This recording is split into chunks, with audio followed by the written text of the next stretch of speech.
안녕하세요. 오늘도 사연 살롱을 찾아주셔서 감사합니다. 저는 작년에 너무나 기가 막힌 일을 겪었던 사람이에요.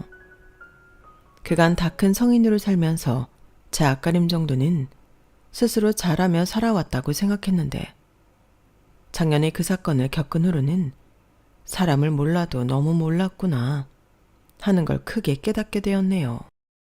세상에서 가장 무서운 건 사람이라더니 그 말을 이렇게 아프게 깨닫게 될 줄 전에는 까맣게 몰랐거든요. 그간 제가 그런 일을 겪었다는 것에 대한 수치심과 창피함 때문에 어디에서도 제 이야기를 털어놓을 수가 없었는데 이렇게 익명의 힘을 빌려서 허심탄회한 이야기를 할 수 있어 기쁘네요. 저는 결혼을 약속했던 한 남자가 있었어요. 그 사람을 알게 된 건 어느 한 파티였죠.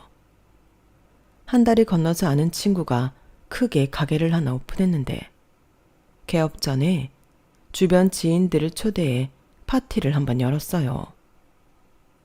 그다지 친한 사람은 아니었지만 겹치는 지인이 많아 인사치레로 그 파티에 들르게 되었는데 생각보다 자리가 길어지고 있었죠. 친구의 친구가 오픈한 가게는 캐주얼하게 한잔하기 좋은 펍이었는데 대부분 오랜만에 보는 사람들끼리 인사하는 분위기라 술을 많이 마시는 분위기가 아니었어요. 그런데도 불구하고 몇몇 경우 없는 사람들이 술에 취해 분위기를 흐리기 시작하더군요. 저는 그걸 보고 이만 자리를 떠야겠다고 생각했는데 계속 이 사람 저 사람과 애매하게 대화가 이어져서 타이밍을 잡기가 어려웠어요. 그런데 거기서 그 남자가 제게 먼저 다가온 것이었죠. 여기 너무 어수선하죠? 네? 아, 좀 그러네요. 좋은 날 좋은 자리에 꼭 저렇게 분위기 흐리는 사람들이 있더라고요. 교양 없이. 뭐, 사람들 많이 모이는 곳은 어쩔 수가 없나 봐요. 여기 바로 건너가면 조용한 카페 있는데 거기 분위기도 괜찮고 커피도 맛있어요. 아니에요. 저 이제 가봐야 해서. 차 갖고 나왔어요? 아니요. 택시 타고 가려고요. 이 시간에 여기 택시 잘 안 잡혀요. 저도 여기서 좀 벗어나고 싶은데 친구들한테 핑곗거리가 필요해서. 혹시 잠깐만 같이 카페에 있다가 택시 잡히면 그때 타고 가시는 건 어때요? 커피는 제가 사드릴게요. 당연히 저에게 대시하는 멘트인 것은 알았어요. 사실 제가 어디 나가면 그런 제안을 종종 받는 편이거든요. 물론 대부분은 거절하는 편이었지만요. 하지만 솔직히 그 남자는 첫인상부터 나쁘지 않았던 것이 사실이에요. 키도 크고 얼굴도 잘생겼었는데 무엇보다 인상이 너무 좋았거든요. 뭔가 모범생 같은 그런 선한 분위기가 있었어요. 게다가 저도 당장 그 자리를 피하고 싶었던 마음은 같았기에 일단은 같이 나가기로 했죠. 나가보니 대충 봐도 정말 빈 택시가 하나도 없더라고요. 그래서 그 남자 말대로 카페로 이동을 해서 핸드폰으로 택시를 잡아보기로 했습니다. 카페 안은 분위기가 적당히 조용하고 좋았고 또 커피 맛도 괜찮았어요. 커피를 마시며 한숨 돌리고 나니 긴장이 풀리게 되면서 자연스레 같이 앉은 그 남자랑 이런저런 이야기를 하게 되었죠. 처음엔 할 말이 없어 서로 드문드문 어색한 말들만 늘어놓았다가 점점 대화로 이어지기 시작했는데 대화가 너무 잘 통하는 거예요. 아, 음악 하시는 분이구나. 아까 잠깐 보니까 땡땡 대학교 분들이 많으시던데 다 동문이신 거예요? 아니요. 저는 4살 때부터 계속 미국에 있다가 얼마 전에 한국에 들어왔어요. 저희 조부모님이 4년 전에 돌아가셨는데 아빠가 그 집이랑 여러 가지 뒷정리를 하셔야 했거든요. 오빠들은 미국에 계속 있지만 저는 한국에서 일하는 것도 괜찮아서 부모님 따라서 들어온 거예요. 그래도 꽤 있었네요. 한국에서 생활은 할만하셨나 봐요. 부모님이 저한테 한국에서 좀 지내보자고 하셨거든요. 아빠가 어차피 예전부터 한국과 미국을 오가시면서 일을 하셨기 때문에 어디서 지내든 상관없기도 하고요. 오빠들은 한국에서 오래 살아봤지만 전 아니니까 한번 몇 년 살면서 경험해보자 싶었어요. 정신 차리고 보니까 4년이나 지나버린 거죠. 저는 미국에 예전에 딱 한 번 여행 간 적이 있었는데 너무 좋은 추억으로 남아있거든요. 미국 어디에 사셨어요? 여행은 어디로 가셨는데요? 에이, 제가 먼저 물어봤잖아요. 서로 편해지니 농담도 조금씩 하기 시작했고 저희는 택시가 안 잡히는 게 하나도 신경이 안 쓰일 만큼 재미있게 수다를 떨었어요. 마침내 택시가 잡힌 때는 무려 2시간 반이나 지났을 때였고 아니나 다를까 그 남자는 제게 번호를 얻어갔죠. 그리고 약 40분쯤 제가 집에 도착했을 때쯤 잘 들어갔냐고 안부 문자를 해왔어요. 저는 잘 들어왔다고 답장했고요. 당연히 그 다음날 그 남자에게서 연락이 올 줄 알았습니다. 하지만 거의 그 한 주가 끝나갈 때까지 연락이 오질 않더군요. 사실 제가 피아니스트라 그 당시에는 준비하던 공연이 있었어요. 원래는 공연 연습을 하는 기간에는 웬만하면 다른 일에 신경이 뺏기지 않고 공연에만 집중하는 편인데 그때는 좀처럼 집중이 안 되는 거예요. 그날 그 카페에서는 그렇게 좋은 분위기로 재미있게 대화해놓고 연락 한 번이 없다는 게 너무 신경이 쓰였거든요. 이 남자가 나랑 뭐 하자는 건지 싶은 생각이 들었죠. 그 남자는 결국 5일이나 더 지나고 나서야 저에게 연락을 해왔어요. 그날의 여운이 거의 가시기 직전에요. 혹시 영화 좋아하세요? 네. 근데 저 이번 주말에 바빠요. 다행이네요. 저도 이번 주말은 시간이 안 되는데. 혹시 주중 저녁에는 편한 날 있어요? 한번 튕겨보려고 했는데 오히려 다행이라고 하니까 정말 이 남자 뭐지? 하는 생각이 드는 겁니다. 괜한 심술이 나서 일부러 오전밖에 시간이 없다고 하니까 그 남자는 정말로 제 시간에 맞춰서 오전에 영화를 보러 왔죠.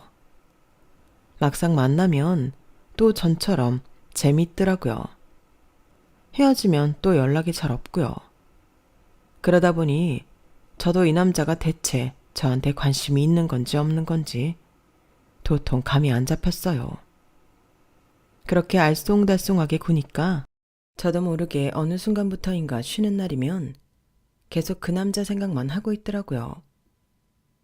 저희는 그 뒤로 3번 더 만남을 가졌었는데 그 남자는 자꾸만 가까워지려고 하면 선을 긋고 또 가까워지려고 하면 한 발짝 물러나길 반복했어요. 저는 칼을 뽑아들기로 했죠. 그래서 하루는 아예 마음을 먹고 직설적으로 물어봤습니다. 유리씨, 저번에 캠핑 해보고 싶다고 하셨죠? 경기도 외곽에 캠핑장처럼 꾸며놓은 카페가 있더라고요. 다음에 시간 맞으면 거기 한번 가볼래요? 다음에 언제요? 언제가 편하세요? 저는, 다다음 주 주말엔 시간이 빌 것 같네요. 근데 지금 저랑 뭐 하시는 거예요? 뭐가요? 저한테 이성적으로 관심이 있어서 계속 만나려고 하는 거예요? 아니면 시간 때우기용으로 보자고 하는 거예요? 유리 씨는 어떤데요? 왜 그런 질문을 해요? 역으로 그런 질문을 해오니 말문이 막혔어요. 전혀 예상치 못했거든요. 제가 할 말을 잃고 당황하자 그 남자는 웃으면서 이렇게 말했죠. 저는 유리 씨한테 이성적으로 관심 있는 거 맞아요. 아니면 제가 뭐하러 바쁜 시간 쪼개가지고 매번 데리러 오고 바래다 주면서 데이트를 하겠어요. 근데 아직 유리 씨는 절 이성적으로 보지 않는 것 같아서 저도 쉽사리 제 마음을 털어놓지 못한 거예요.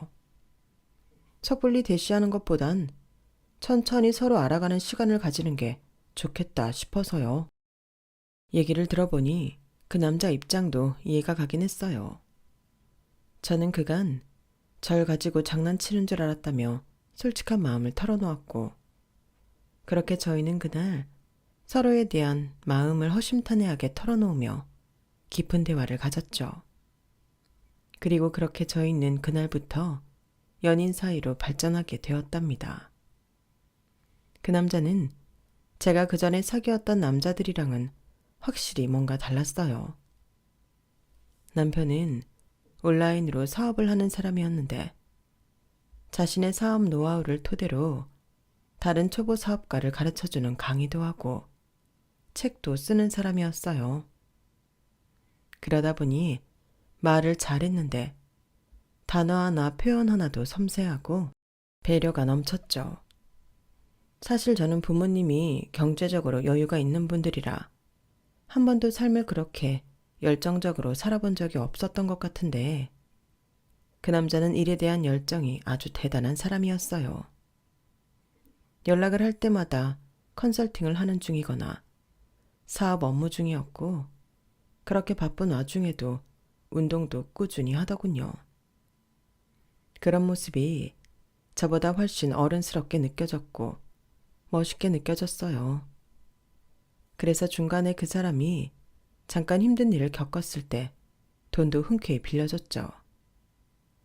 약 2억 정도 되는 금액을 빌려줬는데 당연히 금방 갚을 거라 생각했기에 차용증도 쓰지 않고 줬어요.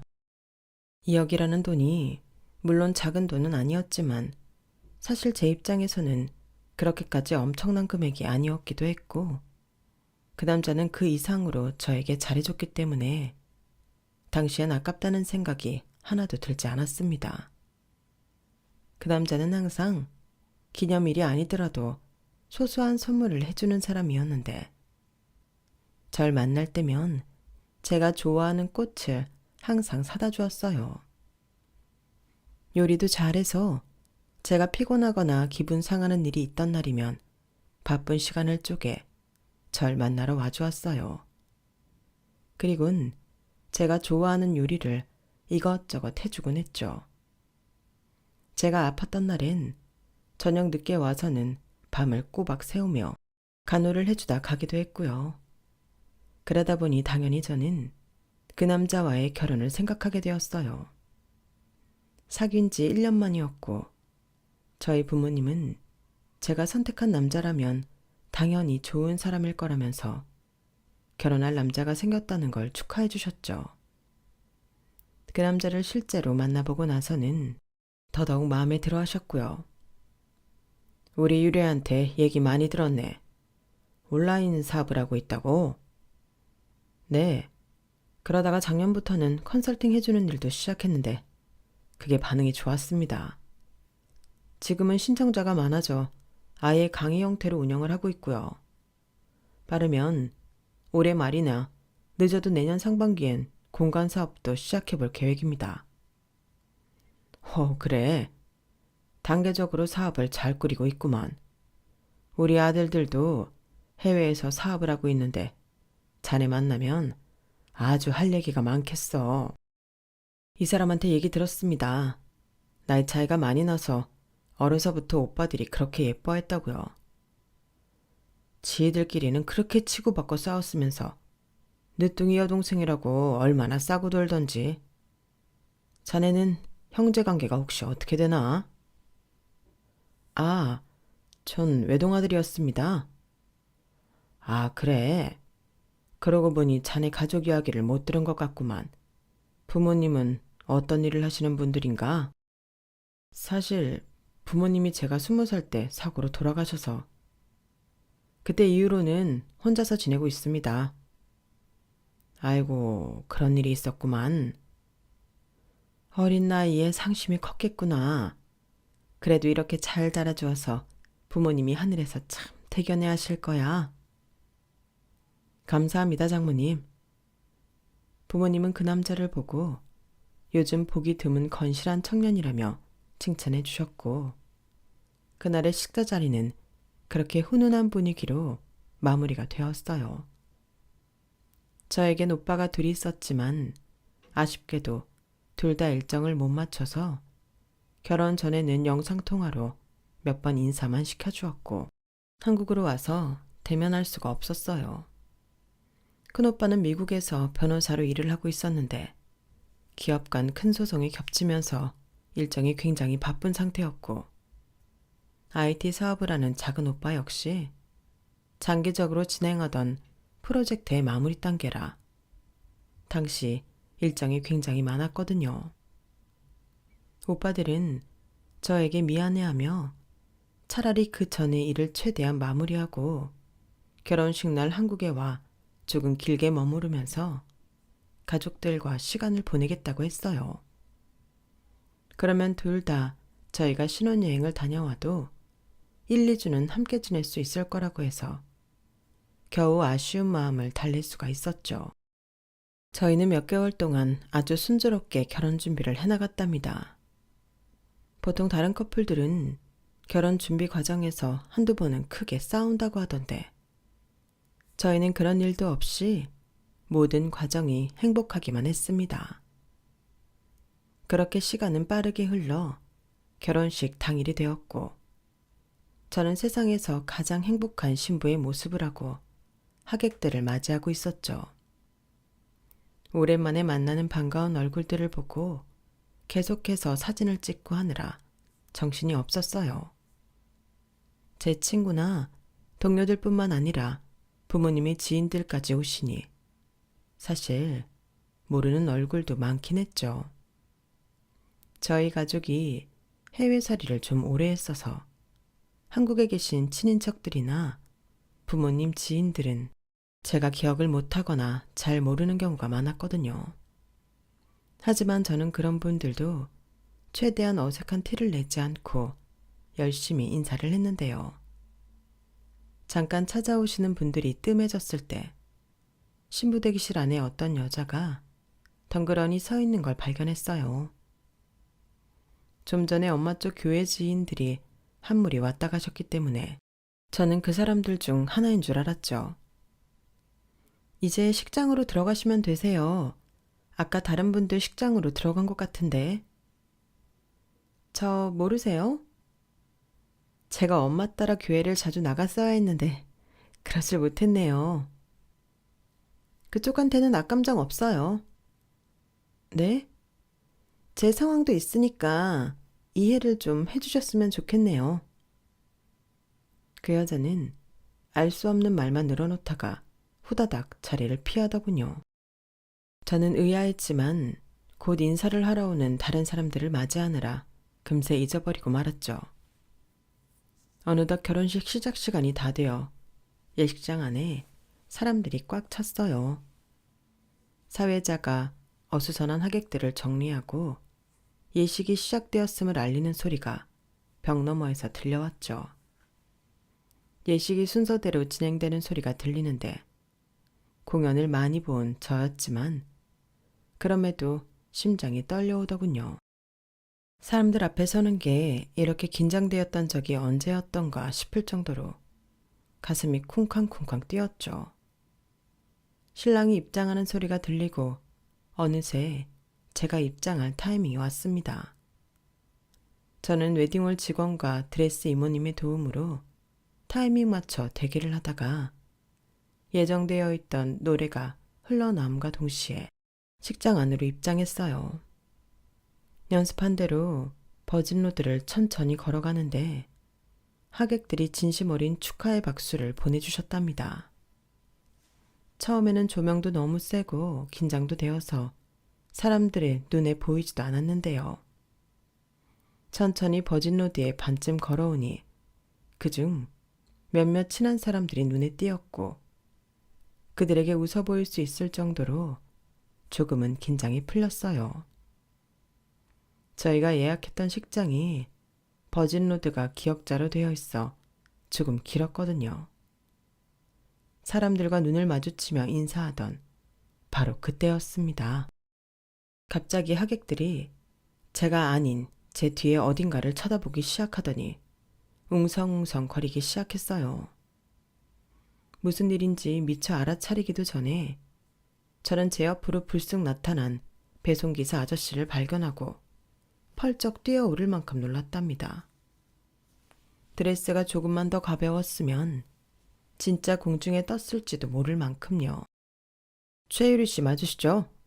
이거 메인 스크린에 연결된 영상이랍니다. 네?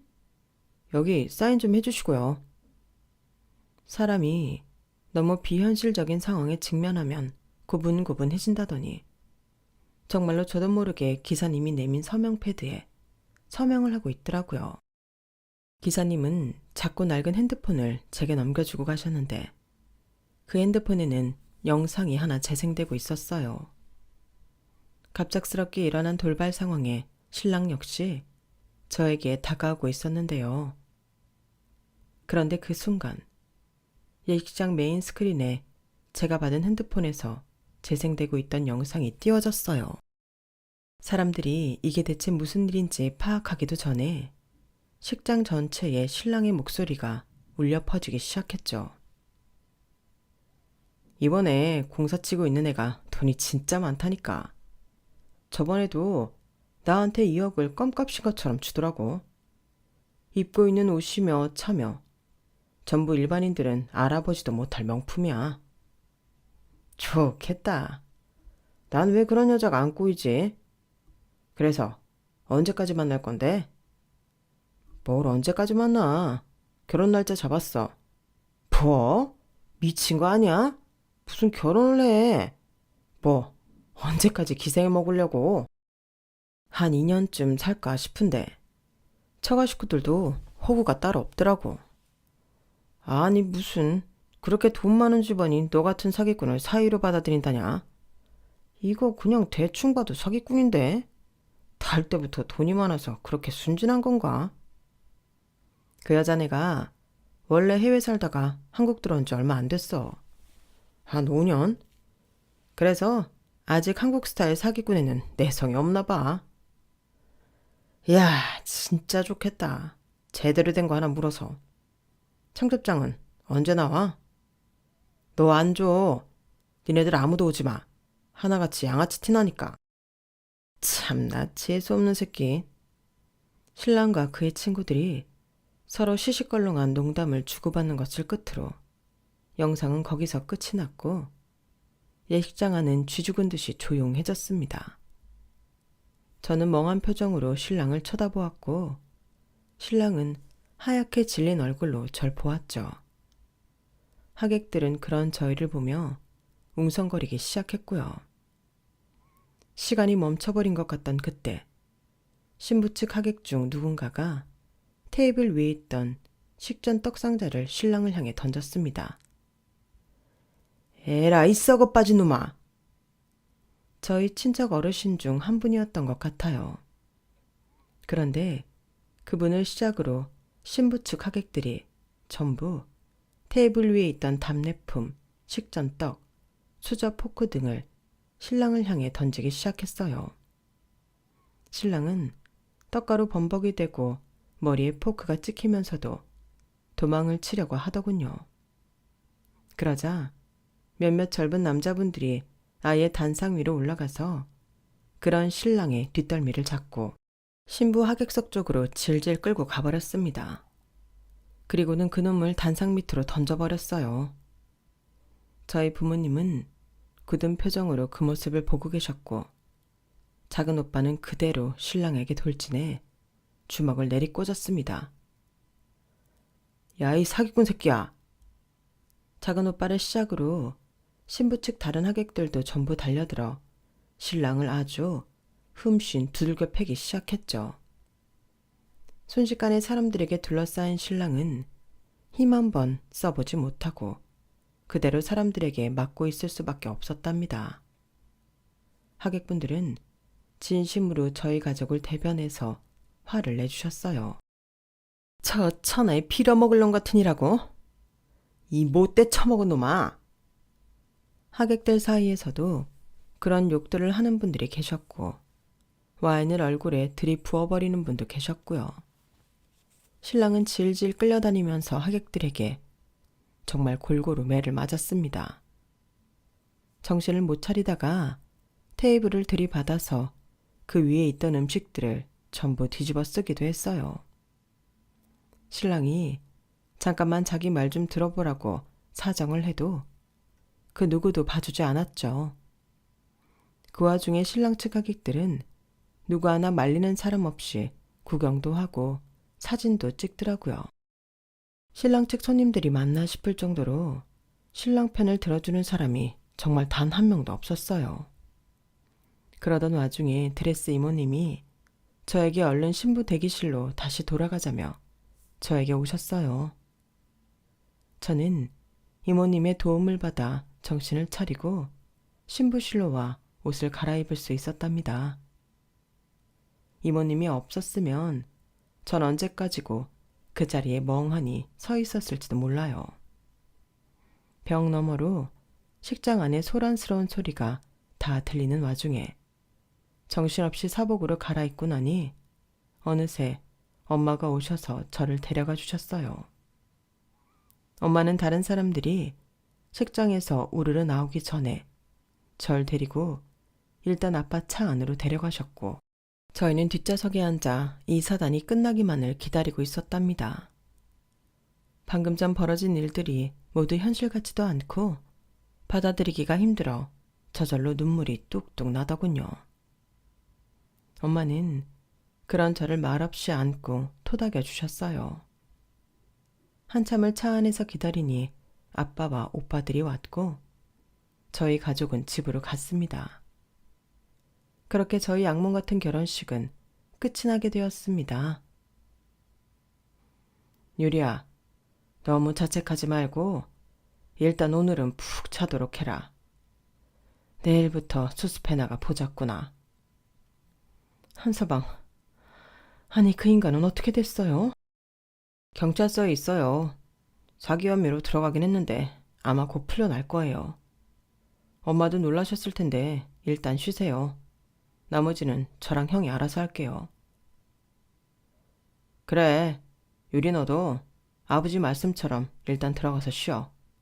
오빠들이 일단 그 인간 잡아놓을 테니까. 다들 너무 죄송해요. 저 때문에 그 많은 하객분들 앞에서. 작정하고 속이려 드는 인간이 문제지. 피해자인 네가 왜 미안해. 걱정 말고 일단 오늘은 푹 자. 가족들의 위로에도 저는 마음이 편하지가 않았습니다. 저녁에 밥 한 톨도 넘기지 못했고 제 방 안에서 뜬 눈으로 밤을 지샜답니다. 그 밤사이 5만 가지 감정들이 전부 들었어요. 분노와 배신감과 수치스러움, 창피함. 그 꼴을 다 본 사람들은 앞으로 어떻게 보지? 하는 걱정까지 전부요.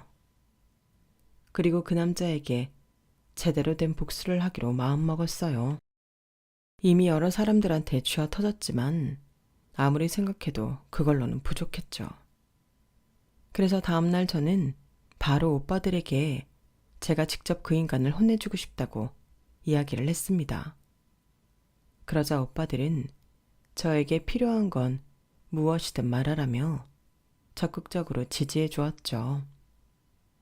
오빠들은 곧 다시 외국으로 나가야 했기에 필요한 지인들을 저에게 소개해 줬는데 대형 로펌의 대표 변호사인분을 연결해 주기도 했어요. 덕분에 저는 곧바로 그 인간에게 할 수 있는 모든 걸 하기 시작했습니다. 파혼 위자료와 빌려간 2억을 전부 청구했고 사기죄로 고소도 했어요. 그리고 저에게 배달되어 왔던 의문의 핸드폰도 사설업체에 맡겨 주인을 찾았습니다. 사설업체에는 제가 결혼할 뻔한 그 인간에 대한 신상도 같이 의뢰했어요. 알고 보니 그 인간은 온라인 오프라인을 통해 만난 의뢰인들한테 거액을 뜯어내며 의뢰인의 사업에 성과가 나타나지 않으면 오히려 의뢰인 탓을 하는 거의 사기꾼에 가까운 인간이었더라고요. 타고 다니던 외제차도 자차가 아닌 리스였고 사업소득 신고 또한 터무니없이 낮은 금액이었죠. 저는 추가로 탈세 신고까지 마친 다음 제게 핸드폰을 보낸 당사자를 찾으러 갔습니다. 이 모든 걸 해치우는데 단 이틀밖에 걸리지 않았어요. 그리고 사설 업체를 통해 그 여자에 대해 생각보다 많은 것을 알게 되기도 했죠. 그 여자는 대기업 고객센터에서 전화 상담을 하는 사람이었더군요. 저는 그 여자의 회사 앞으로 찾아가 마침 퇴근 중이던 그 여자를 잡아냈어요. 그 여자는 절 보더니 소스라치게 놀랐죠. 얘기 좀 하시죠. 여긴 어떻게 알고 왔어요? 이 핸드폰 예전 사용자가 당신이던데요.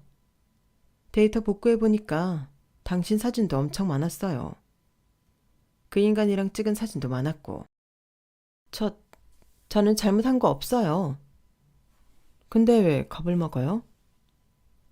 처음엔 놀라서 경계하던 그 여자는 제가 공격적으로 나오지 않자 긴장을 살짝 풀고 절 따라왔어요. 저희는 근처 커피숍에 들어가 이야기를 시작했습니다. 그 여자의 스토리는 그닥 길지 않았어요. 반전도 없었고요. 걔랑 저는 10년을 만났던 사이예요. 고등학생 졸업하자마자 사귀다가 걔가 군대 가면서 헤어졌다가 또 사귀다 걔가 바람펴서 헤어지고 몇 번을 반복했는지 모르겠네요. 한 6번째로 헤어졌을 때였나? 그때는 한 7개월 정도 헤어졌던 것 같아요. 제일 긴 시간이었죠. 그 사이 저는 지금 직장에 정착을 했고 지금 살고 있는 전셋집도 마련했어요. 그러고 나니 그 새끼는 또 어떻게 알았는지 새 집으로 기어들어왔고요. 그때부터 둘이 같이 살게 되었죠. 동거를 했다는 말에 저는 기가 차서 헛웃음이 나왔어요. 사진 몇 장으로 두 사람이 연인이었다는 사실은 알 수 있었지만 그런 자세한 부분까지 알 수는 없었거든요. 동거를 거의 5년을 했는데 그 인간은 생활비 한 푼을 안 보태고 빌부터 살면서 집 필요할 때마다 돈까지 뜯어갔어요. 사실 우리가 20대 초반이었을 때는 제가 도움을 받았던 적이 많아서 처음엔 당연하게 생각하고 돈을 줬었죠. 그런데 20대 초반 애들이 쓰는 돈이랑 지금 우리 나이에 쓰는 돈은 금액 단위가 다르잖아요. 몇십 몇백이 되는 돈을 그냥 언젠간 갚겠다는 말로 뜯어가니까 마지막엔 한 2천만 원 받아갔던 것 같아요.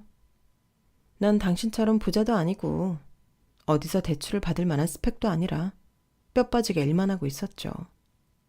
그런데 그 인간은 그 사이에 아주 제대로 바람이 나더군요. 당신이랑요. 그 여자는 직감적으로 이번엔 다르다는 걸 느낄 수가 있었대요. 그 전에도 바람을 핀 적이 몇 번 더 있었지만 저랑 사귈 때는 그렇게 가벼운 느낌이 아니었다고요. 그래서 주말마다 그 인간 뒤를 밟기 시작했다고 합니다. 그리고 절 본 거죠. 웨딩홀 예약을 마치고 그 남자랑 함께 팔짱 끼고 나오는 저를요. 그 모습을 보고 엄청난 충격을 받은 거예요. 자기 몰래 딴 여자를 만나는 수준이 아니라 몰래 결혼을 준비하고 있었던 거니까요. 충격과 배신감에 휩싸인 그 동거녀는 미행을 계속하며 그 남자가 친구들과 술집에서 수다 떠는 모습을 녹화했고 그걸로 어떻게든 결혼식을 망쳐야겠다고 마음먹은 거죠. 그래서 결혼식 당일날 자신을 신부 친구라고 서프라이즈 준비해주고 싶어서 왔다고 웨딩홀 직원을 속여서 그 영상을 메인 스크린에 연결한 것이었습니다. 가기 전에 신부 낯짝 좀 다시 보자는 심보로 신부 대기실에 들어갔는데 그쪽이 정말 아무것도 모르는 표정으로 있더라고요. 그래서 그때 갑자기 정신이 번쩍 들었어요. 그쪽한테는 큰 상처가 될 결혼식이니까요. 그런데 이미 퀵은 부른 상태였고 미안하지만 그때까지만 해도 배신감에 눈이 멀어 있었거든요. 지나고 나니 그쪽에겐 미안하단 생각이 많이 들었어요. 죄송해요. 하지만 같은 피해자이자 여자로서 저 이해할 수 있죠? 그쪽은 돈도 많으시다면서요. 전 하루 벌어서 하루 살기도 빠듯한 사람이에요. 돈의 문제가 아니죠. 저랑 저희 가족 모두가 온 하객들 앞에서 그런 창피를 당했는데 그 피해는 생각 안 하세요? 전 지금이라도 당장 그쪽한테 고소장 날리고 싶은데. 그건 미안하다고 사과했잖아요. 정말 미안하면 앞으로 제가 시키는 대로 하세요. 동건녀는 제 말에 눈빛이 흔들리더니 알겠다고 대답하더군요.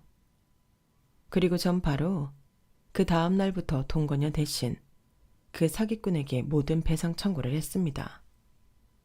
둘 사이가 이미 사실혼이었기 때문에 이혼하는 것과 똑같이 위자료를 청구할 수가 있었어요. 그러자 그 사기꾼은 득달같이 동건녀에게 전화를 해서 엄청나게 화를 냈어요. 전 그 여자가 제게 들려준 통화 내역을 듣고 그 남자의 추악한 면모를 또 한 번 확인할 수 있었죠. 야, 지금 뭐 하자는 거야? 지금 걸려있는 소송만 해도 몇 갠데 왜 너까지 지랄이냐고. 아니, 그때 결혼식에서 그 영상 그것도 네 짓이지? 생각해보니 네 짓이겠네. 현관 비밀번호 당장 말 안 해? 내가 비밀번호 바꾼다고 못 들어갈 것 같냐? 뭔 영상 말하는 거야? 네 친구가 얘기해주더라. 너 돈 많은 여자랑 결혼하려 들다가 망했다고. 그러게. 왜 대도 않는 주제넘는 짓을 하다가 셀프 무덤을 파냐? 그 얘기 듣고 내가 기가 차서 하다 네가 나 몰래 결혼할 줄은 몰랐다. 네가 그동안 나한테 뜯어간 돈이 얼만데. 난 당연히 받을 거 받는 거야. 더 이상 집에 찾아오지도 연락도 하지 마. 너 내가 진짜 가만 안 둘 줄 알아? 너 어디야? 내가 당장 찾아갈 테니까 딱 기다려. 제가 예상했던 것처럼 그 사기꾼이 길게 날뛰자 동건녀는 제가 미리 일러두었던 주소로 그 짐승 같은 놈을 불러냈고 곧바로 저에게 연락을 했어요. 통화 내용까지 보내주면서요. 저는 바로 그 여자와 함께 그 주소로 향했습니다. 그곳은 경기도 외곽 지역의 한 폐건물이었는데요. 먼저 도착해 기다리니 잠시 후 그 인간이 차를 끌고 들어오더군요. 건물 안이 텅텅 비었다는 걸 모르고 그 남자가 안으로 들어선 순간 저랑 그 동거녀는 근처에 있던 큰 돌멩이를 하나씩 쥐고 그 인간이 끌고 온 외제차를 부수기 시작했어요. 근처에 나뒹굴던 못으로 타이어에 구멍도 내고 사이드 미러도 부수고 차 옆구리도 사정없이 긁어버렸죠. 잠시 후 건물에서 나온 남자는 자신의 차 상태를 보고 짐승처럼 울부짖으면서 차로 달려오더라고요.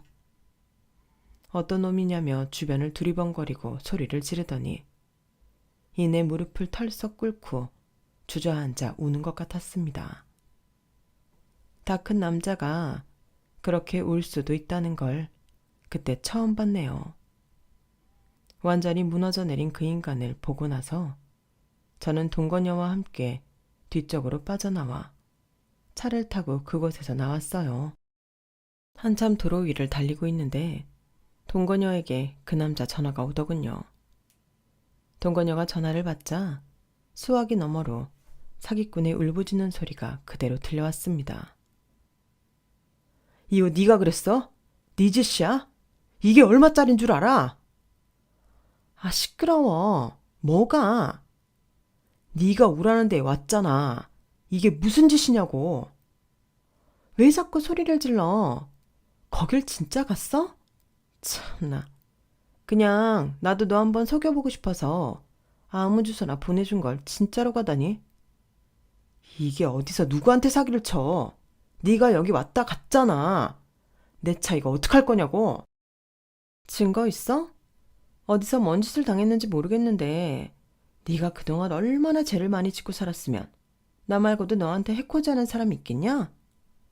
애만 사람 잡지 말고 소송이나 준비 잘해. 법정에서 보자. 동건녀는 알아서 잘 둘러대며 전화를 끊어버렸죠. 저는 대충 아무 지하철역에 동거녀를 내려주고 집으로 왔습니다. 차에서 내리기 전에 동거녀가 자꾸 그 사기꾼이 전화하고 욕을 한다며 그건 어떻게 하냐고 물어보더군요. 알아서 하세요. 그것까지 제가 해줘야 돼요? 제 말에 그 여자는 꿀먹은 벙어리처럼 아무 말도 못했어요. 사실 제 입장에서는 그 여자도 싫은 건 똑같았거든요. 어차피 제가 사설 업체를 통해 미리 알아봤었는데 그 건물 근처에 있는 CCTV도 없어서 그 사기꾼은 증거를 찾기도 어려울 거라고 하더군요. 사실 증거가 있던 없던 그 인간이 제대로 된 대처를 할 수 있을 리는 없었죠. 엄청나게 화가 난 저희 아빠와 큰 오빠가 그렇게 되도록 내버려 뒀을 리가 없을 테니까요. 실제로 그날 이후 그 사기꾼은 속절없이 일방적으로 당하기만 했답니다. 저한테 억대의 위자료를 물어줘야 했으면 물론이고 동거녀에게까지 수천만 원의 위자료를 물어야만 했거든요. 자신이 사기를 치고 다니던 피해자들에게도 집단 고소를 당했고 여러 사람에게 동시에 사기 혐의로 기소를 당하자 실형이 확정된 것은 당연한 일이었습니다. 꼼짝없이 감방에 들어가게 된 것이죠. 자기를 변호해줄 변호사 한 명 구하지 못하고 이리저리 여러 소송 일정에 끌려다니던 그 사기꾼은 밥도 제대로 못 먹고 잠도 제대로 못 잔 것 같더군요. 그 인간의 마지막 일정은 동거녀와의 재판이었는데 그날 저도 그 자리에 같이 갔었거든요. 덥수룩한 머리에 면도도 못하고 살은 엄청나게 빠진 모습을 보니 꼴 좋다 싶었죠.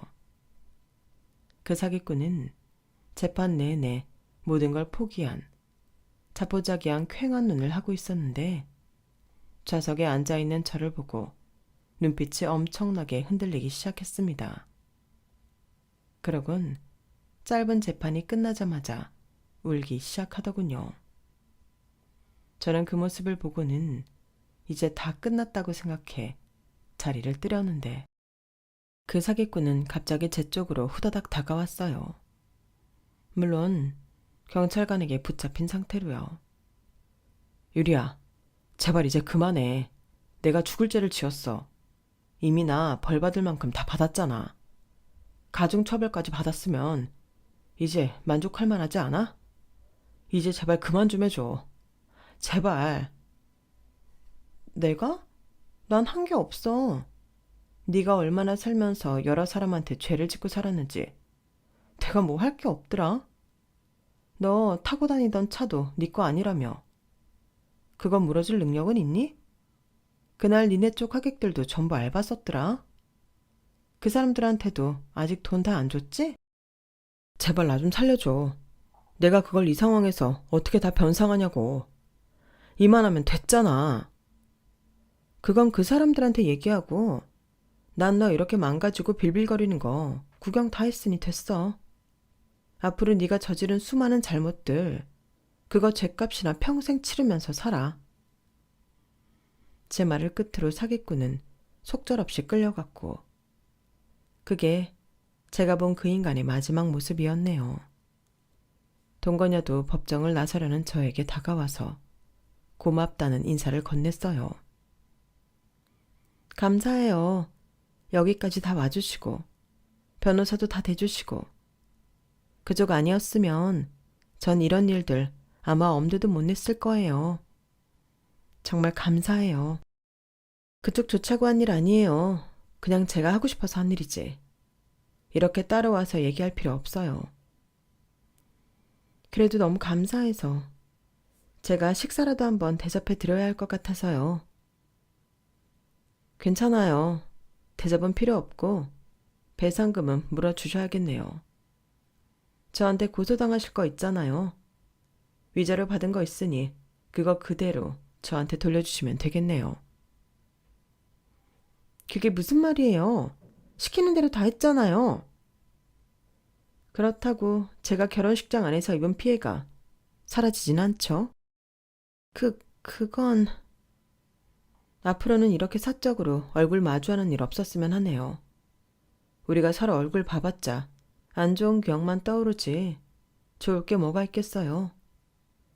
소송 준비해볼 테면 잘해보시고요. 그리고 그 말을 끝으로 저는 그 자리를 빠져나와 버렸습니다.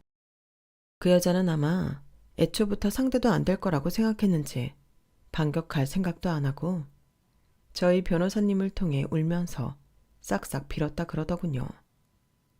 그렇지만 저는 고소를 취하할 생각이 없었습니다. 결국 그 여자도 자기 죗값은 치를 수밖에 없었죠. 저 혼자만의 일이라면 봐주고 넘어갈 수도 있었지만 저희 가족들이 그날 온 하객들과 지인들에게 못 보일 거를 보여 마음고생한 것만 생각하면 결코 그냥 넘어갈 수가 없었거든요. 모든 일이 다 끝난 이후 저는 그 사람들을 2번 다시 보지 않았어요. 지난 몇 개월 동안 거의 1년에 가까운 기간 동안 저는 하객들에게 일일이 사과를 드리고 이 사건이 사람들에게서 최대한 잊혀지기만을 기다리면서 살았네요. 그 사기꾼에게 참교육을 시켜주고 그 피폐해진 말로를 본 건 아주 약간의 분풀이만 되었을 뿐 제가 입은 정신적인 피해는 그 무엇으로도 회복되지가 않았죠. 원래도 외부 일정을 그다지 좋아하지 않는 저였지만 지난 1년 동안은 정말 사람을 극도로 안 만났던 기간이었답니다. 얼마 전 그동안 미리 잡혀 있었던 공연 일정을 모두 마친 뒤에는 더더욱 집에만 있는 기간을 가졌어요.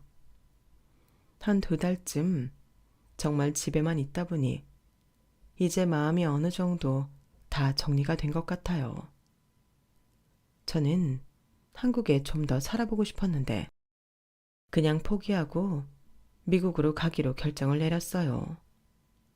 시간이 많이 지난 뒤 다시 한국으로 여행을 올 수는 있겠지만 그 전에 굳이 다시 돌아올 이유는 없을 것 같네요.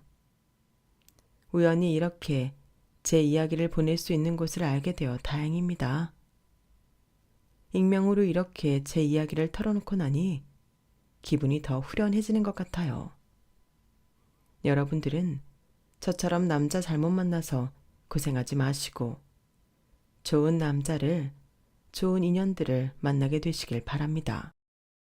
여러분, 사연 댓글에 응원과 현명한 조언 부탁드려요. 좋아요와 구독은 저에게 큰 힘이 됩니다. 오늘도 좋은 일 가득하세요.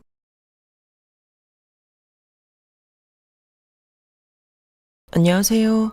오늘도 사연 살롱을 찾아주셔서 감사합니다. 30년간의 결혼 생활을 마치고 황혼의 솔로가 된 여성이에요. 제 이혼 사유는 간단했어요. 남편이 저랑 사는 게 지긋지긋하다고 이혼 서류에 도장을 찍어달라고 하더군요.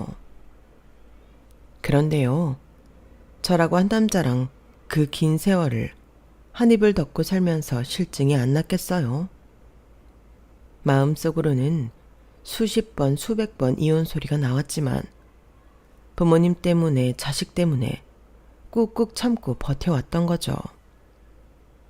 말이 30년이지 생각해보면 다시 돌아오지 않을 금쪽 같은 시간들이잖아요. 그 꽃 같은 내 청춘을 이기적인 남편놈과 염치 없는 시댁 식구들 위해 쓴 것도 억울한데 누가 누구한테 이혼 소리를 꺼내요. 아주 간이 배 밖으로 나온 거죠. 그래서 이 인간이 원하는 대로는 절대 안 해주려고 끝까지 버틸까도 생각했는데 하루는 우리 며느리가 신발장을 열어보더니 그러더라고요. 어머님, 마음에 안 드는 구두는 평생 가도 안 신어요. 신발장만 차지할 뿐이죠. 그땐 버리는 게 상책이에요. 살 때 들인 돈 아깝다고 생각해봐야 소용없다니까요. 차라리 버리고 그 자리에 새 구두 사서 놓으세요. 어머님 마음에 쏙 드는 예쁜 구두로요. 며느리 입에서 나온 그 말에 무릎을 쳤어요. 그래, 어차피 마음 뜬 영감탱이 붙잡고 살아봐야 어디다 쓸 데도 없는데 뭐하러 볼 때마다 한숨 쉬고 사나 싶더라고요. 이참에 싹 내다 버리고 새 인생 살자고 생각했죠. 그래서 이혼 서류에 도장을 찍어주기로 했어요. 그런데 이놈의 인간이 끝까지 지저분하게 나오지 뭐예요. 얼마나 열받던지 없던 정도 다 떨어지더라고요.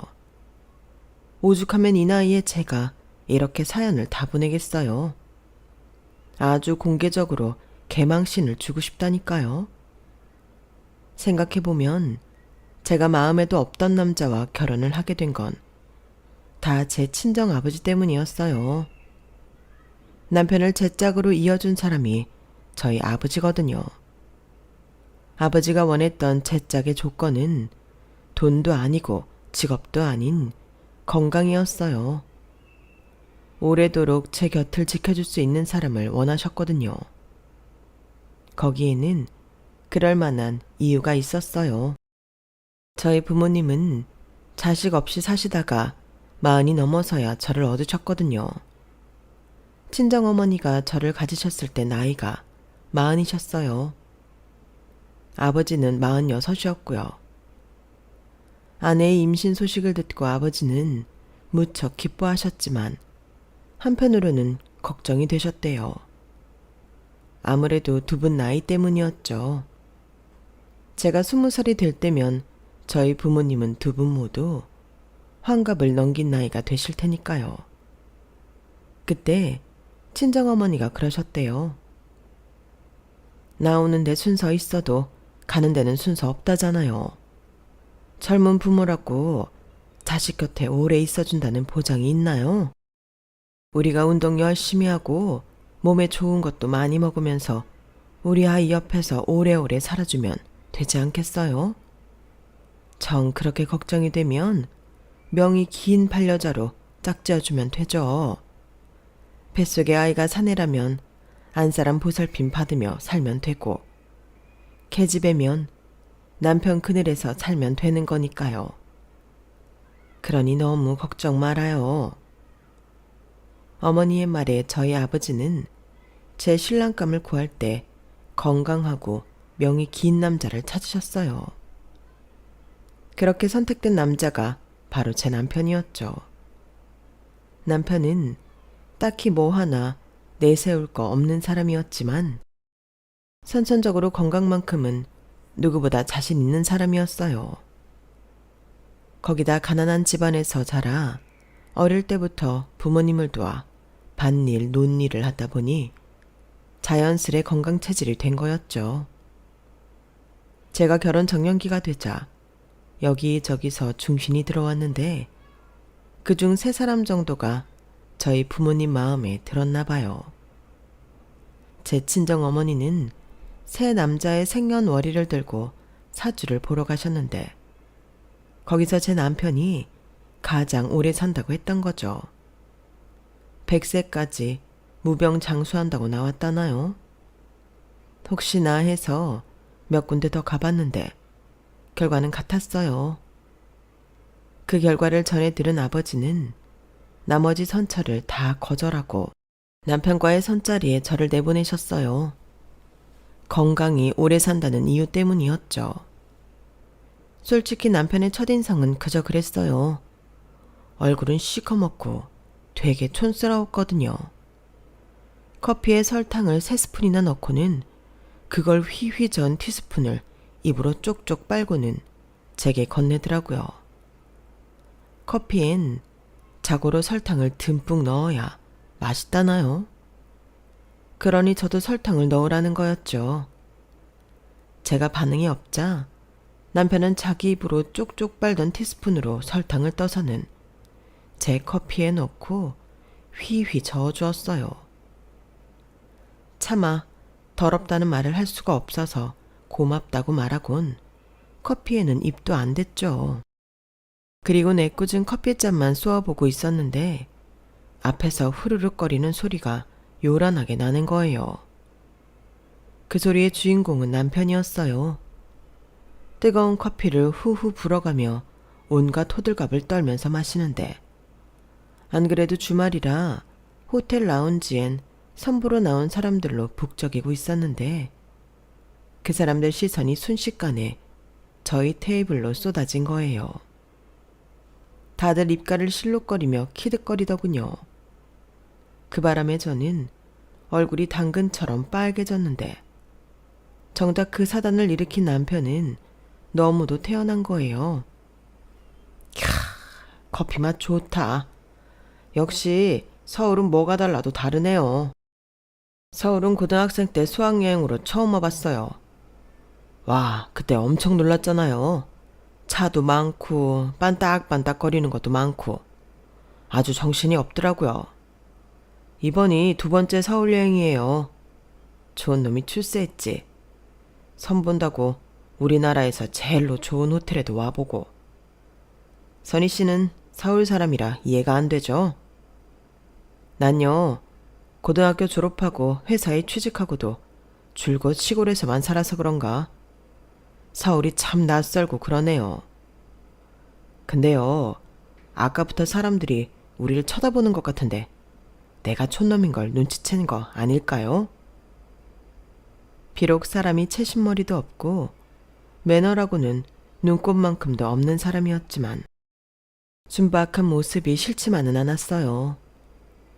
그날 선본 얘기를 집에 가서 했더니 아버지가 그러시더라고요. 됐어. 그만하면 사윗감으로 충분해. 뺀질뺀질한 것들보다는 남자는 자고로 투박하고 뚝심 있는 놈이 진국인 거야. 그놈이 대학은 안 나왔어도 머리가 좋아서 박사장 회사에서 일 잘하는 걸로 유명한 모양이더라.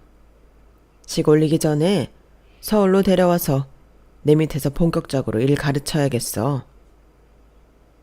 아버지, 저 이렇게 시집가고 싶지 않아요.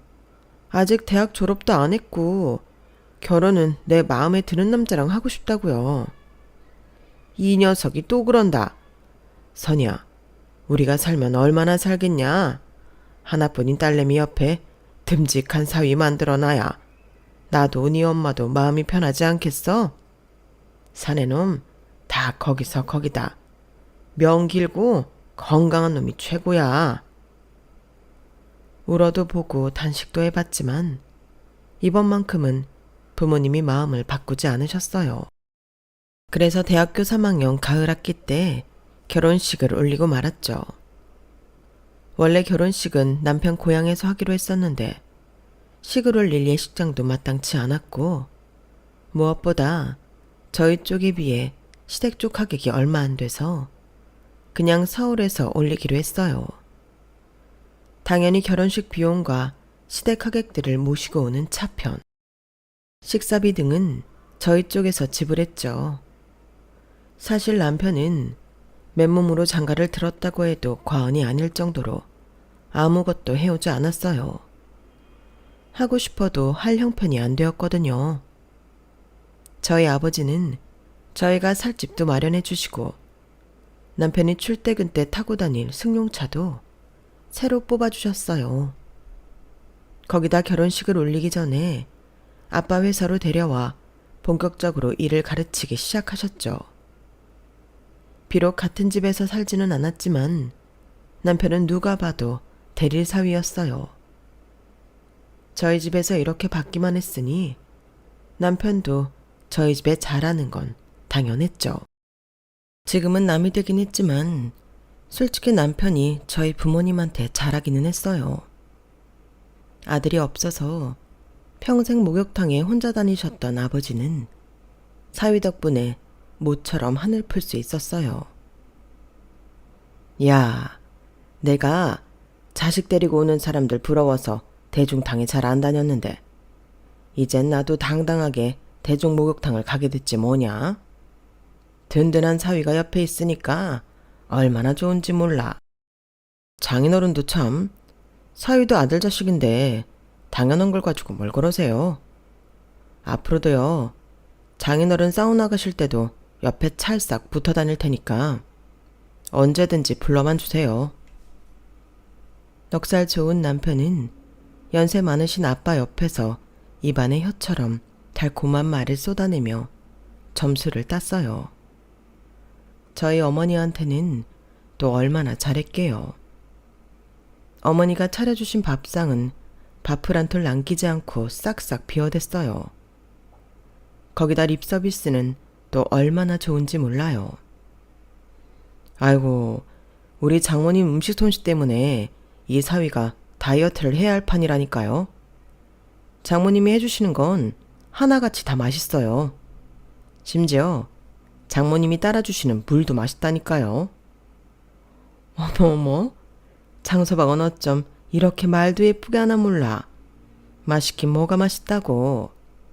나야 자네가 잘 먹어주니 늘 고마울 따름이지. 자네 좋아하는 LA 갈비 잔뜩 재워놨으니까 갈 때 가지고 가게나. 먹고 싶은 거 있으면 언제든 얘기하고. 장인한테는 회사를 물려받고 장모한테는 사시사철 몸에 좋은 보양식부터 온갖 산의 진미를 얻어먹는 남편이 참 신기하기도 하면서 한편으로는 얄밉다는 생각이 들었어요. 저 사람은 전생에 무슨 복을 지었길래 결혼 한 번에 모든 걸 다 손에 쥐게 되나 싶었거든요. 처가에서 대접받고 사는 남편과 달리 저는 시댁에서 찬밥 신세였어요. 결혼하고 이듬해에 아이를 가진 저는 출산 막달이 됐어도 시댁에서 부르면 한 걸음에 달려가야 했어요. 안 그랬다가는 저희 시어머니가 전화통을 붙잡고 돈 있는 집에 아들 자식을 뺏겼네 어쨌네 하루 종일 신세한탄을 하셨거든요. 출산을 하고 3, 7일이 지나지도 않았는데 시댁 식구들이 모두 서울 저희 집에 올라와 일주일 넘게 지내고 가는 통에 저는 온전치 않은 몸으로 시댁 식구들한테 삼시세끼 밥을 해 먹이고 청소에 그 많은 식구들 빨래까지 해대야 했어요. 시댁 식구들은 다들 잘 사는 제 친정 눈치를 보느라 대놓고 뭐라 하지는 않았지만 내심 맏아들을 처가에 뺏겼다는 생각을 하고 있었어요. 그래서 제가 조금만 서운하게 하면 돈 많다고 유세 떤다고 소곤소곤 했죠. 차라리 대놓고 말을 했다면 반론이라도 제기할 텐데 자기들끼리 모여서 쑥덕대니 사람 미치겠더라고요. 웃긴 건 그 소리가 제 귀에 쏙쏙 들어온다는 거였죠. 그중 막내 시누이는 그나마 대놓고 불평을 하는 타입이라 들을 땐 화가 나도 저도 한마디쯤은 반격을 할 수가 있었어요. 옳기는 좋겠다. 돈 몇 푼에 남편이 아니라 충복을 하나 얻었으니 말이야. 말이 사위지. 우리 오빠가 어딜 봐서 그 집 사위야? 완전 종놈이지. 나이든 장인 장모 모시랴. 부잣집 딸내미인 아내 받들랴. 몸이 10개라도 모자랄 판인데 말이야. 안 그래요, 옳게? 아가씨, 무슨 말이 그래요. 말에도 품격이라는 게 있어요. 같은 말이라도 그렇게 하면 안 되죠. 그리고 아가씨 말대로라면 아가씨 오빠는 우리 집 종놈이라는 얘긴데 그럼 아가씨랑 아버님 어머님 그리고 도련님들은 뭐가 되겠어요? 종놈 가족이면 다들 종 아니겠어요? 왜 스스로를 그렇게 만들어요? 뭐요? 언니 지금 말 다 했어요? 그럼 우리 식구가 다 종이라는 뜻이에요? 하, 이제야 본색을 드러내네. 그동안 종놈 집안에서 며느리로 사느라 얼마나 자존심 상했을까? 말이 그렇다는 거예요. 그러니까 앞으로는 스스로 가치를 떨어뜨리는 말은 삼가하세요. 저는 그저 시누이 말을 논리적으로 풀어서 설명했던 것 뿐이었는데 그날의 말로 인해 저는 시댁에서 시부모 알기를 뭘로 하는 천하의 쓰레기가 돼버렸어요. 그리고 그건 남편한테도 마찬가지였죠. 당신이 손윗사람이면 어른스럽게 행동했어야지. 어떻게 어린 신우랑 똑같이 굴어. 아무리 우리 집이 당신 집에 비해 기운다고 해도 그렇지. 내 부모 형제를 종놈으로 치부하는 게 말이 되냐고. 사람 그렇게 안 봤는데 아주 무서운 사람이네. 여보, 그런 뜻으로 한 소리가 아니잖아요. 아가씨가 됐어. 듣기 싫어. 당신 속마음이 어떤지 알았으니까 변명 따위 할 필요 없다고. 이래서 열 길 물속은 알아도 한 길 사람 속은 모른다는 거야. 어떻게 한 입을 덮고 살면서 이럴 수가 있어? 당장 본가에 전화해서 사과드려. 제 말은 들으려고 하지 않고 자기 여동생 말에만 귀를 기울이는 남편이 야속했지만 시간이 흐르면 이런 오해도 사라질 거라고 생각했어요. 그런데 사람 마음이 다 저 같지만은 않더라고요. 시간이 흘러도 시댁 식구들은 여전했거든요. 변하길 바랐던 시댁 식구들 마음은 그대로인데 뜻밖에도 엉뚱한 사람 마음은 변하더라고요. 바로 제 남편이었죠. 저희 부모님한테 그렇게 잘하던 남편이 제 친정아버지가 돌아가시자마자 이전과는 완전 다른 사람으로 변해버린 거예요. 회사도 자기 수중에 들어갔겠다. 이제 무서울 게 없었던 거예요. 하루가 멀다고 드나들던 제 친정은 명절에도 온갖 핑계를 다 대가며 발길을 끊었고 심지어 저희 어머니가 유방암으로 병원에 입원해 있을 때도 회사 일이 바쁘다는 핑계로 문병 한 번 오지 않았어요. 당신, 사람이 어떻게 이래요? 다른 사람도 아니고 장모가 중병으로 입원을 했는데 어떻게 코빼기 하나 안 비쳐요? 우리 아버지 살아계실 땐 하루가 멀다 하고 뻔질나게 드나들던 사람이. 이 사람아, 내가 놀면서 안 갔나? 회사 일이 바쁘니까 어쩔 수 없었다고 했잖아. 그리고 요즘 의술이 좋아서 유방암 정도는 병도 아니라고. 별것도 아닌 일에 일하는 사람한테 전화해 시간을 뺏어? 그러고도 당신이 내 와이프야? 암튼 바쁘니까 전화 끊어. 이 일로 친정 어머니는 저만큼이나 많이 실망하셨어요.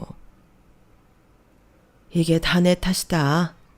내가 네 짝으로 명이 긴 놈을 찾아주자는 말만 안 했어도 장서방 같은 사람이랑 네가 결혼할 일은 없었을 텐데. 다 내 탓이야. 어머니도 참, 그게 왜 어머니 탓이에요. 그리고 그이가 지금까지 우리 집에 잘했잖아요. 자기도 아버지 자리 맡아서 하려니 책임감 때문에 더 저러는지도 몰라요. 그러니까 너무 서운해하지 마세요. 말은 그렇게 했지만 속으로는 매정한 남편한테 너무 서운했어요. 차라리 내가 지금이라도 회사 일에 뛰어들까 하는 생각이 들 정도로 고양이한테 생산을 맡긴 이 상황이 불안하고 마음에 들지 않더라고요. 비록 돌아가신 아버지를 이어 대표 자리에 올랐지만 사주는 친정 어머니였어요. 그래서 그런가 남편은 회사 내에서 자기 사람을 만드는데 주력하더라고요. 장모 죽고 나면 바로 회사를 자기 손에 넣을 수 있게 하려는 작당이었죠. 친정 어머니가 유방암으로 수술을 하셨을 때만 해도 사실 몇 년 못 사실 줄 알았어요. 연세도 있으셨고 3기 가까운 시기에 수술을 한 거라서 걱정이 많았거든요. 그런데 제 아들, 딸이 시집장가를 갈 때까지도 어머니는 정정하셨어요.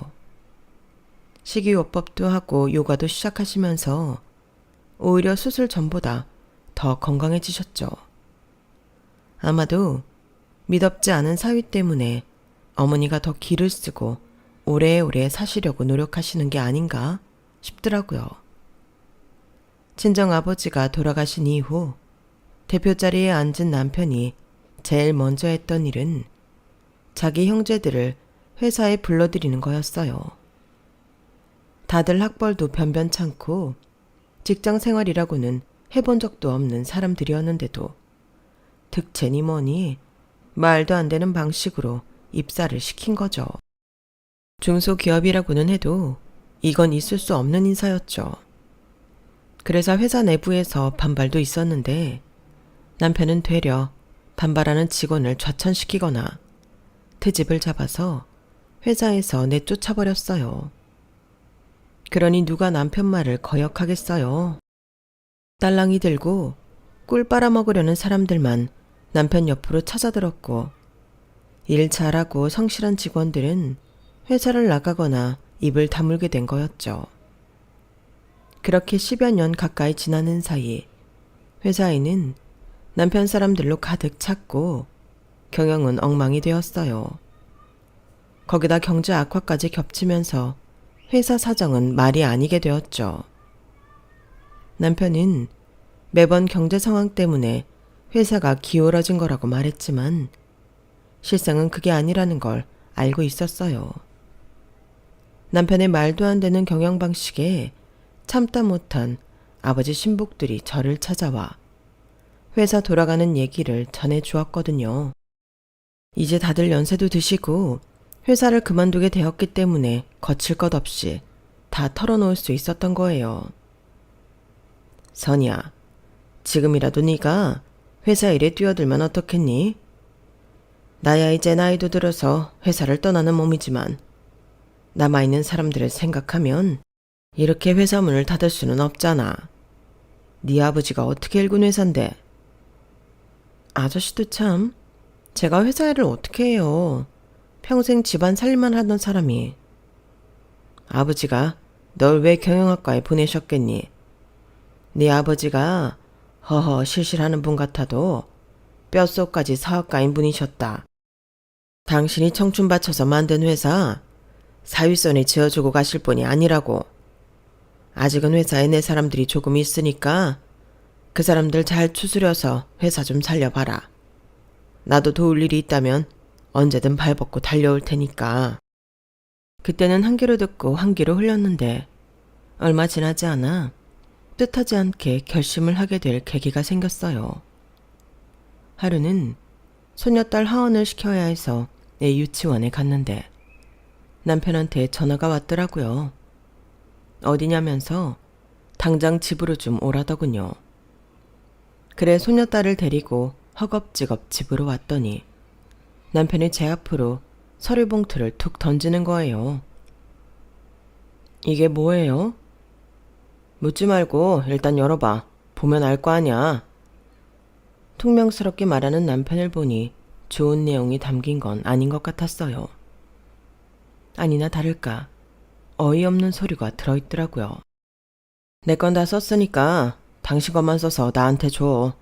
접수는 내가 직접 할게. 남편이 건넨 건 다름 아닌 이혼 서류였어요. 뜬금없이 이제 와서 이혼을 하자고요? 뜬금없긴. 난 아주 오래전부터 생각했던 거야. 이젠 당신이란 사람이랑 사는 게 아주 지긋지긋하거든. 말이 났으니 말인데 우리가 각방 쓰고 산 지 한참 됐잖아. 애들 시집장가 보낸 후로는 당신은 장모님 댁에서 살다시피 했으니 별거라면 별거라고도 할 수 있을 거고. 무엇보다 내가 더 나이 들기 전에 내 인생 제대로 살아보고 싶어졌어. 마음도 떠났고 몸도 떠났는데 부부로 살 필요가 뭐 있어. 같이 사는 동안 당신이 돈 한 푼 벌어온 적 없었지만 그래도 인정상 재산의 반은 위자료를 줄 테니까 군소리 말고 깔끔하게 헤어지자고. 남편은 마치 선심이라도 쓰듯 재산의 반을 주겠다고 하더군요. 그런데 이건 계산이 좀 잘못된 거잖아요. 애초에 그 재산은 제 부모님 거였으니까요. 결혼할 때 몸만 딸랑 들고 와서는 내 부모가 남긴 재산의 반을 먹겠다고요. 거기다 회사에 지 동생들 자리까지 억지로 만들어서 이날 이때까지 월급을 줬으면서요.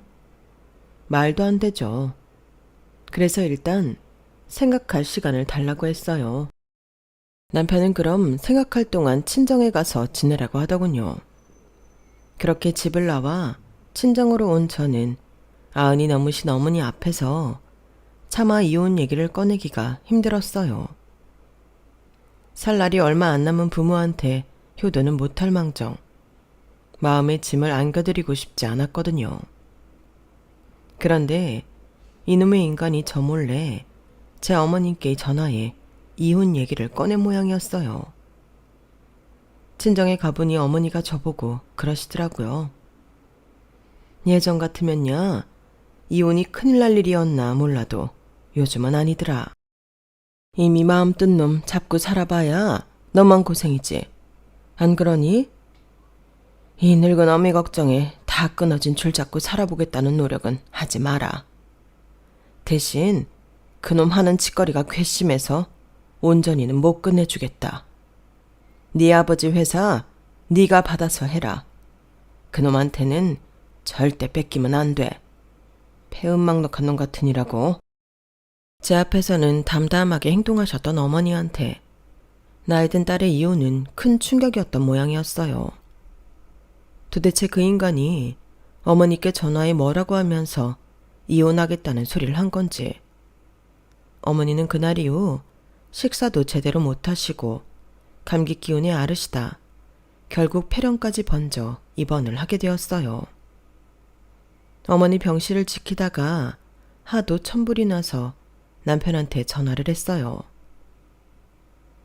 당신이 뭐라고 했길래 우리 어머니가 이렇게 되신 거야? 말해봐. 뭐라 그랬어?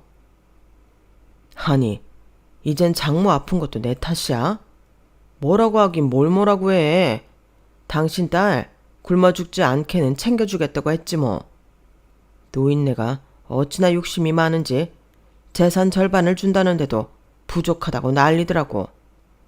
아니, 집구석에서 살림만 한 여자한테 그 정도 주면 많이 주는 거 아니야? 대기업 사장들 이혼할 때도 보면 위자료는 얼마 안 되던데. 장모님은 세상 물정도 모르시고. 참. 뭐라고 이 개자식아? 넌 인간의 껍을 쓰고도 어쩌면 그럴 수가 있니? 연세 드신 장모한테 꼭 전화해서까지 이혼 사실을 알려야겠어? 충격받으실 건 생각도 안 해? 네 부모라면 그렇게 했겠니?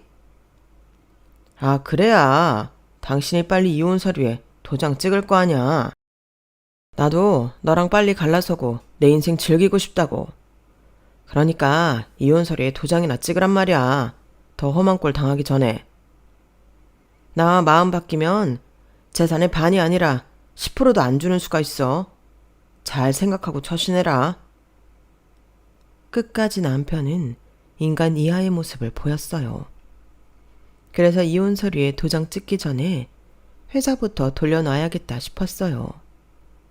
아버지가 돌아가실 때 회사를 어머니 앞으로 주고 가셨거든요. 그간은 어머니가 회사 일도 잘 모르시고 제 남편이 아버지 밑에서 일을 배웠으니 남편한테 회사를 맡겼지만 이참에 경영권을 제가 가져와야겠다 싶었어요. 대기업이면야 경영권 때문에 피바람이 불 수도 있겠지만 이제는 기울어진 작은 회사 경영권 뺏는 건 그리 어려운 일도 아니었어요. 그래도 그걸 뺏으려고 했던 건 남편이 아끼는 시댁 식구들 때문이었어요.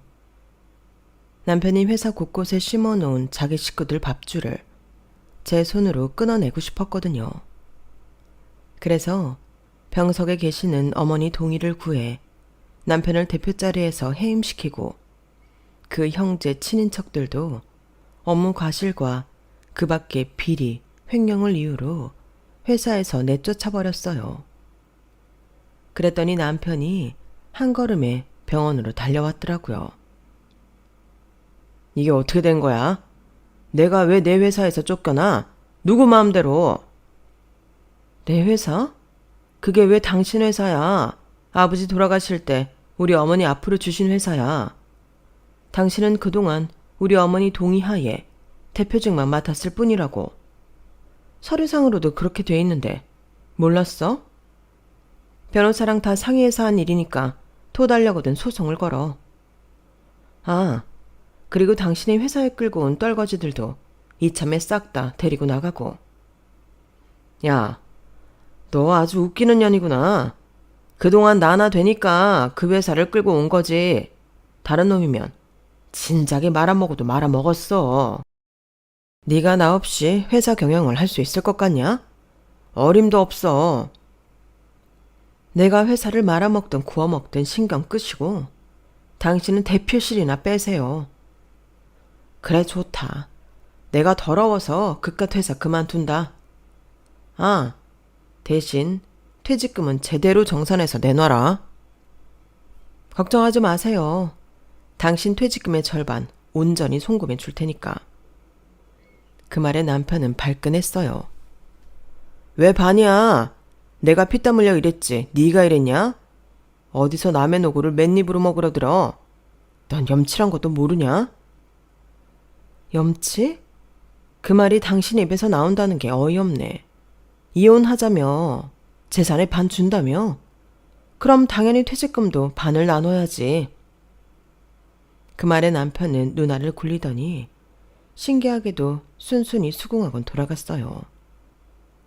남편이 돌아간 뒤 아무래도 찜찜하더라고요. 저 인간이 순순히 퇴직금 반을 내줄 사람이 아닌데 별 말 없이 수긍하는 게 이상했거든요. 아무튼 안 주겠다고 뻗대는 게 아니니 다행이란 생각도 들었어요.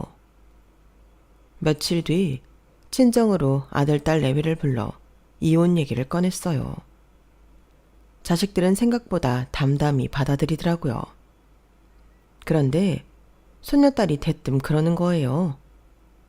그럼 나 할아버지 농장에서 말 타기로 한 건 어떡해? 할아버지랑 할머니 이혼하면 나 제주도 못 가잖아. 저를 비롯해 아들, 딸 4명은 뜬금없는 손녀딸의 제주도 농장 타령에 의아했어요. 그래서 며느리가 애한테 할아버지는 서울에 사시는데 왜 제주도에 가냐고 했더니 애가 그러는 거예요. 언젠가 할아버지가 휴대폰으로 사진을 보여주면서 제주도에 있는 집이랑 농장, 심지어 말까지 자랑을 했었다고요. 어린애가 한 소리라서 그냥 넘길 수도 있었지만 왠지 그 순간만큼은 촉이 발동되더라고요. 남편이랑 같이 살 때 한동안 툭 하면 제주도로 출장을 갔던 게 떠올랐거든요. 그때 제가 우스갯소리로 제주도에 황금이라도 묻어둬서 자주 가는 거냐는 소리도 했으니까요. 그래서 업체에 의뢰해 남편의 재산 추적을 했어요. 그랬더니 세상에 제주도에 땅이 엄청나게 있더라고요. 남편 명의는 아니었고 죄다 지 동생들 앞으로 해둔 거였어요. 사들인 시점을 따져보니 회사가 기울어지기 시작하던 시점부터였어요. 사람이 말이죠. 의심이 가면 끝도 없는 거잖아요. 그래서 회사 경리과 직원들이랑 달라붙어서 남편의 제주도 부동산이 늘어난 것과 회사에서 빠져나간 돈을 맞춰봤어요. 그랬더니 이게 아기가 딱 맞아 떨어지는 거예요. 그동안 경리과에 지 형제들을 앉혀놓더니 이런 작당을 했던 거였죠. 이렇게 재산을 숨겨놨으니 헛개비 같은 회사도 쉽게 내놓고 퇴직금도 절반이나 내놓겠다고 했던 거였어요. 쥐새끼 한 마리가 남의 집 겉간에 들어와 쌀과 말을 옮겨놓을 줄 누가 알았겠어요. 그래서 이혼 서류에 사인을 해주기에 앞서 그간 남편과 시동생, 시누이가 회사 돈을 횡령한 혐의도 고소부터 했어요. 이 멍청한 인간들이 회사 돈을 옮기면서도 하도 흔적을 많이 내놔서 증거를 찾는 건 쉬운 일이더라고요. 남편과 남편 동생들의 횡령 소식이 알려지자 퇴사한 아저씨 삼촌들이 모두 달려와 수기로 작성된 서류도 찾아주시고 당시 회사 사정에 대한 증언도 해주셔서 소송은 생각보다 쉽게 끝이 났어요. 한몫 단단히 챙기고 이혼을 하려던 남편은 그동안 빼돌린 돈도 몽땅 회사에 토해내게 되었고 저와의 이혼으로 퇴직금도 절반을 내어주게 되었죠. 거기다 남편과 시누이 시동생은 공금횡령죄로 벌금형과 실형을 받게 되었고요. 그제야 남편은 눈물 콧물 빼가며 싹싹 빌더군요. 여보, 내가 그동안 당신 부모님한테 얼마나 잘했어. 그건 당신도 인정하잖아. 내가 비록 회사 돈에 손을 대긴 했지만 그동안 내가 회사 운영하면서 벌어준 돈에 비하면 아무것도 아니라고. 같이 산 시간을 생각해서라도 횡령죄만은 무마해주라. 나를 위해서 그래달라는 게 아니야. 애들을 생각해서 그래 달라는 거야. 지 아빠가 횡령죄로 실형을 살면 애들이 지들 처가랑 시집에 어떻게 얼굴을 들고 살겠냐고. 애들 생각해서라도 제발 소송 좀 취하해줘. 내가 이렇게 부탁할게. 흑히고 있네. 누가 누굴 걱정하니? 우리 애들 너 같은 인간 아버지로도 생각 안 해. 너한테 가족은 네 부모랑 형제들 뿐이잖아. 우리 애들도 그거 다 알아. 자식들 생각을 했다면 네가 인생을 그따위로 살면 안 되지. 그 소송 누가 하라고 했는 줄 알아? 우리 영민이가 먼저 권하더라. 너랑 네 형제들이 빼먹은 내 부모 재산 하나도 빼지 말고 다 받아내라고. 네 아들이 그랬다고. 가진 거라곤 몸뚱이 하나밖에 없는 거 받아줬더니 이런 배은망덕한 짓을 해놓고도 선처를 바래? 웃기지 마. 네 놈은 벽에 똥칠할 때까지 오늘 일을 후회하면서 살아. 남편과 이혼한 저는 아버지 회사를 물려받아 현재까지 운영하고 있어요. 남편한테 되찾은 회사 돈으로 다시 회사를 살릴 수 있었거든요. 제 이혼 소식에 병원 신세까지 지내셨던 어머니는 다행히 회복되셨고 지금은 저와 함께 살고 계세요. 남편의 공금 횡령을 밝히는데 큰 공을 세운 제 손녀딸한테는 선물로 승마 레슨을 시켜주기로 했어요. 굳이 제주도까지 안 가도 말을 탈 수 있다니까 손녀딸이 그렇게 좋아하더라고요. 늦둥이 딸 걱정에 부모님이 골라주셨던 명이 긴 남자는 이렇게 제 손으로 연을 끊어버렸지만 부모님의 걱정과 달리 저는 외롭지 않게 살 수 있을 것 같습니다. 앞으로 머리 터지게 회사 일에 매달려 살아야 해서 외로울 틈이 없을 것 같거든요. 진작에 명이 긴 남편이 아니라 제게 회사를 물려주셨으면 더 좋았을 걸 그랬어요. 앞으로는 아내가 아닌 엄마가 아닌 사업가로서 제2의 인생을 대차게 살아보려 합니다. 지금까지 제 사연을 들어주셔서 감사합니다. 건강이 최고죠. 항상 건강하시고 행복하세요. 여러분, 사연 댓글에 응원과 현명한 조언 부탁드려요. 좋아요와 구독은 저에게 큰 힘이 됩니다. 오늘도 좋은 일 가득하세요.